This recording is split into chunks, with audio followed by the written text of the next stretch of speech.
Hi, and welcome back to Plastic Models by Regular Dude and part number 8, the final of the Tamiya 1/35 scale M21 half track.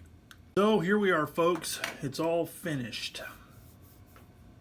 The only thing I did since the last video was I dulled it down a little bit more with some XF86 Tamiya flat clear, because the tarp on this side here still a bit shiny from the previous paint job. And I can thank my buddy Jim at Shutter Ace for pointing that out for me. Thanks, Jim. It's always good to have an extra set of eyes once you get something finished. But anyway, let's talk about this kit.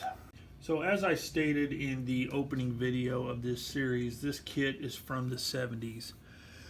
And, you know, it's a product of its time. They had certain limitations back then that they overcame to the best of their abilities. But that said, this still makes a pretty decent model. I have to say that I enjoyed building it. I've only built one other of the Tamiya half tracks, and that was the M16 with the quad 50 anti-aircraft machine gun rig in the back. And that was, I built that back in the mid 80s. And the only ones prior to that were the old monogram half tracks. But this one here, re-released here in the last year or so. Tamiya did a re-release of these kits. And they didn't make any improvements or changes or anything like that. They basically, from what I can tell, what I've read, they just re-released the original kits. They may have done newer decals or whatever, but other than that, this is the same kit you could have got back in the 70s.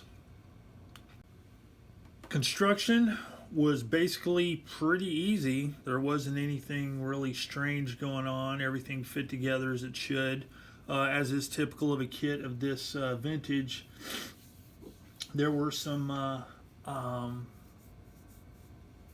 mold seam lines to clean up and stuff like that, more so than on most newer kits, but still the molding quality, when you really think about it, is really good. These tarps, you know, when you get stuff that's really uneven and more less structured, let's say, you can have a lot more trouble with seam lines, and I'm talking seam lines that are really hard to clean up because of where they are, but these weren't too bad. Everything fit nicely. Yeah, just really nothing weird to talk about. The figures went together pretty good. I could have done a better job on, you know, seam lines on some of the sleeves and stuff, but figures just are not my forte. I'm working on them, but, you know, I have a ways to go. But the figures, I'm stoked with them. I'm pretty pleased with the way they turned out. You know, my painting of figures is getting a little bit better. I'm learning some techniques and some ways to get this stuff to actually look like, you know, fabric and shadows and stuff like that. So anyway, really not a whole lot to talk about. It's a nice kit. I may make a base for this. Originally, whenever I put this thing together, I fully intended to build a base for it, but I don't have the stuff right now. And I've got a pretty good stack of projects that I need to finish up before I can really start going whole hog, let's say, on builds with bases and all that kind of stuff. So this one's going to go in the cabinet as is. I may do a base later, but there you go. Fun kit. Do I recommend it? Yeah, I would recommend this kit.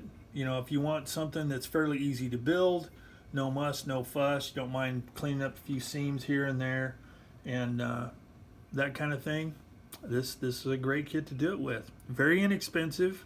I got it for a really good price from one of the online retailers. I don't remember which one, but They're very affordable, and this is one of those a lot of bang for your buck type kits. You get a really nice kit, details pretty adequate, and fun to build, no surprises.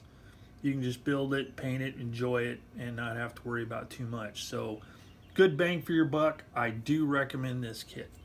So with that, I'm going to switch over to a slideshow and let you check these photos out. If you have ever built one of these, or know anybody that does, or just have any kind of experience with them, please, if you feel like it, put some comments down below and let me know what you think of it as a kit. So that's it for now. Thanks for watching Plastic Models by a Regular Dude and the Tamiya 1/35 scale M21 half track. And until the next project, thanks for watching. I will see you all later.